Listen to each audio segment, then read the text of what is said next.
ಮಂಡ್ಯದಲ್ಲಿ ಜಿಲ್ಲಾ ಮಟ್ಟದ ಬೌದ್ಧ ಸಮ್ಮೇಳನ. ಎಲ್ಲರನ್ನೂ ಪ್ರೀತಿಸುವ ಧರ್ಮ ಬೌದ್ಧ ಧರ್ಮ. ಜಿಲ್ಲಾಡಳಿತ ಸೇರಿದಂತೆ ವಿವಿಧ ಸಂಘಟನೆಗಳ ಸಹಯೋಗದೊಂದಿಗೆ ಆಯೋಜಿಸಿದ್ದ ಜಿಲ್ಲಾ ಮಟ್ಟದ ಬೌದ್ಧ ಸಮ್ಮೇಳನಕ್ಕೆ ಕೃಷಿ ಸಚಿವ ಎನ್ ಚಲುವರಾಯಸ್ವಾಮಿ ಮಂಡ್ಯದಲ್ಲಿಂದು ಚಾಲನೆ ನೀಡಿದರು.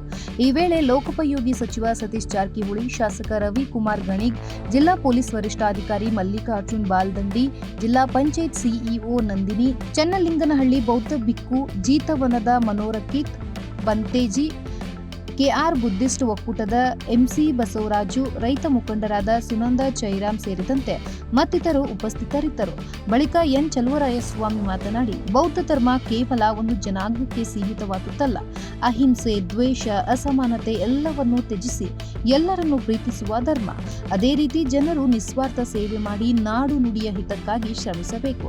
ಸಮಾಜದಲ್ಲಿ ತುಳಿತಕ್ಕೊಳಗಾದ ಜನರನ್ನು ಮುಖ್ಯವಾಹಿನಿಗೆ ತರುವಲ್ಲಿ ಡಾಕ್ಟರ್ ಬಿಆರ್ ಅಂಬೇಡ್ಕರ್ ಅವರು ರಚಿಸಿರುವ ಸಂವಿಧಾನವೇ ಕಾರಣ ಎಂದಿದ್ದಾರೆ.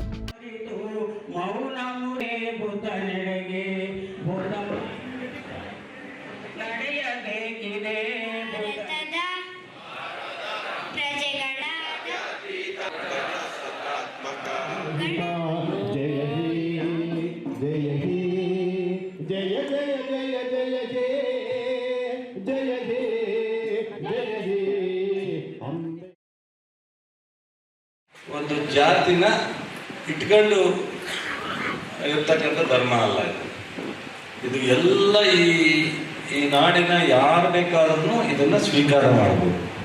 ಇದರಲ್ಲಿ ಒಂದೇ ಅಹಿಂಸೆಯಿಂದ, ದ್ವೇಷದಿಂದ, ಅಸೂಯೆಯಿಂದ ಒಬ್ಬರನ್ನ ಎಲ್ಲರನ್ನೂ ಬಿಟ್ಟು ಪ್ರೀತಿಸುವಂಥ ಒಂದು ಧರ್ಮ ಅಂತ ಹೇಳ್ಬೋದು. ಒಂದೇ ಆಗ್ತದೆ. ಅದರಿಂದ ಇದನ್ನು ನೋಡಿ, ಹಿಂದೂ ಧರ್ಮನ ನಮ್ಮ ಅಂಬೇಡ್ಕರ್ ಅವರು ಅದರಲ್ಲೂ ಸಮಾಧಾನ ಆಗದಲ್ಲೇ ಬೌದ್ಧ ಧರ್ಮಕ್ಕೆ ಬಂದಂಥವ್ರು.